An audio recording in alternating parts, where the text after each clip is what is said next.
మరి ఉగ్గానికి కావాల్సిన పదార్థాలు ఏంటో ఒకసారి చూసేయండి. ఉగ్గానికి కావాల్సిన పదార్థాలు: మరమరాలు, పుట్నాలు, ఎండు కొబ్బరి, పచ్చిమిర్చి కలిపి చేసిన మసాలా పొడి, జీలకర్ర, ఉల్లిపాయ ముక్కలు, కరివేపాకు, టమాటా ముక్కలు, కారం, ఉప్పు, నూనె, పసుపు.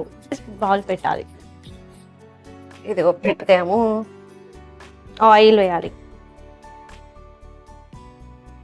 కర్ర వేసుకోవాలి కొంచెం. తర్వాత కరివేపాకు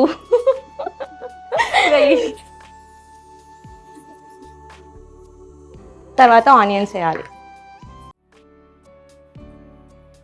టమాటా వేయాలి. ఫస్ట్ కారం వేయాలి కొంచెం. ఓకే. పసుపు,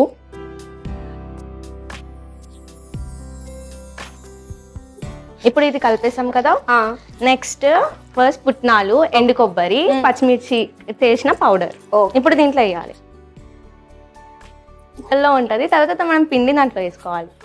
పిండు. నీ మీద కోపం మంచి చూచు. ఎవరి మీద కోపం ఉందో. ఎవరి మీద లేదు. ఏయ్,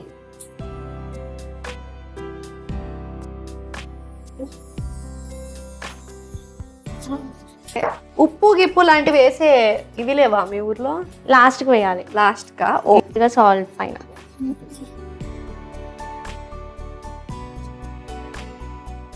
వేడి వేడి రాయలసీమ స్పెషల్ ఉగ్గాని రెడీ అయిపోయింది.